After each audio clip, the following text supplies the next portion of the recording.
Assalamualaikum warahmatullahi wabarakatuh. Perkenalkan, nama saya Nagita Fibrani, NIM A1D519064. Di sini saya akan menjelaskan mengenai ruang lingkup dari administrasi pendidikan.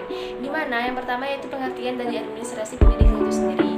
Nah, administrasi itu adalah seluruh proses kegiatan yang direncanakan dan diusahakan dengan sengaja ataupun bersungguh-sungguh yang disertai dengan pembinaan yang kontinu untuk mencapai tujuan pendidikan yang ditetapkan dengan memanfaatkan dan mendayagunakan segala sumber material dan non-material secara efektif dan efisien dalam PBM khususnya. Setiap program harus dievaluasi dahulu.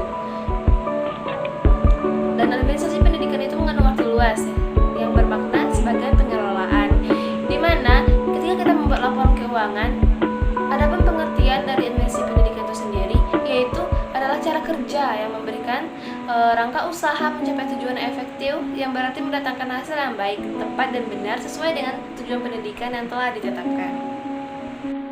Berikutnya yaitu ruang lingkup dari administrasi pendidikan, di mana ruang lingkup adalah segala hal yang dapat memperlancar dan membantu penyelenggaraan kegiatan-kegiatan pendidikan di lingkungan sekolah maupun lembaga pendidikan formal, sehingga tujuan pendidikan dapat ditempuh melalui bentuk-bentuk kegiatan secara tertib dan teratur, yang pada akhirnya sampai pada pencapaian tujuan itu sendiri.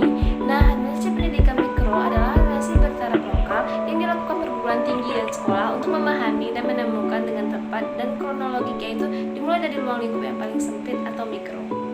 Nah, di dalam kegiatan pengelolaan sekolah ataupun administrasi sekolah, maka ruang lingkup yang harus diketahui yaitu adapun yang pertama itu administrasi peserta didik, di mana di dalam Undang-Undang Nomor 2 Tahun 1989 tentang Sistem Pendidikan Nasional bab 1 pasal 1 disebutkan bahwa pendidikan adalah usaha sadar untuk menyiapkan peserta didik melalui kegiatan bimbingan, pengajaran, dan pelatihan bagi tugas pada masa yang akan datang.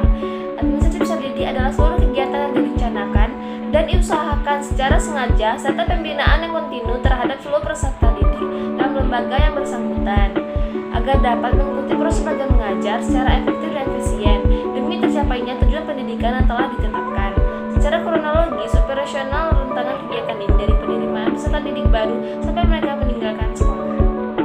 Yang kedua yaitu administrasi personal guru, di mana administrasi personal guru adalah seluruh proses kegiatan yang direncanakan dan diusahakan secara sengaja ataupun bersungguh-sungguh serta pembinaan yang kontinu para pegawai di sekolah, sehingga guru dapat menunjang atau membantu kegiatan-kegiatan sekolah secara efektif dan efisien demi tercapainya tujuan pendidikan yang telah ditetapkan dalam Undang-Undang Nomor 2 Tahun 1989 tersebut. Disebutkan bahwa tenaga pendidik adalah anggota masyarakat yang bertugas membimbing, mengajar, dan melatih peserta didik. Jadi guru merupakan gerapan kedua setelah peserta didik. Dalam gerapan ini juga termasuk pegawai tata usaha, sehingga keseluruhannya disebut personel, pegawai, dan karyawan.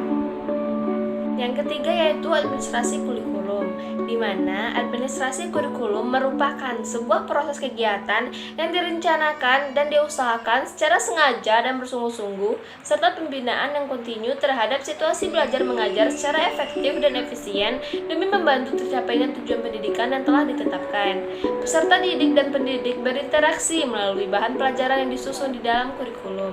Maka, gerapan yang ketiga adalah administrasi kurikulum, di mana interaksi antara ketiga komponen tersebut, peserta didik, pendidik, dan kurikulum merupakan kegiatan yang disebut proses belajar mengajar atau KBM atau proses belajar mengajar PBM. Yang keempat yaitu administrasi sarana dan prasarana, di mana proses KBM ataupun PBM akan semakin baik dan berhasil bila ditunjang dengan sarana dan prasarana pendidikan. Maka timbullah gerapan yang keempat yaitu administrasi sarana dan prasarana. Secara etimologis, prasarana adalah alat yang tidak langsung mencapai tujuan dalam pendidikan, misalnya tempat, bangunan sekolah, lapangan olahraga, uang, dan sebagainya. Sarana adalah alat langsung untuk mencapai tujuan pendidikan. Secara kronologis atau operasional, kegiatan administrasi, sarana, dan prasarana pendidikan. Yang kelima yaitu administrasi anggaran biaya, di mana proses KBM ataupun PBM akan semakin baik dan berhasil jika ditunjang dengan anggaran biaya yang memadai. Maka timbullah gerakan kelima yaitu administrasi anggaran biaya.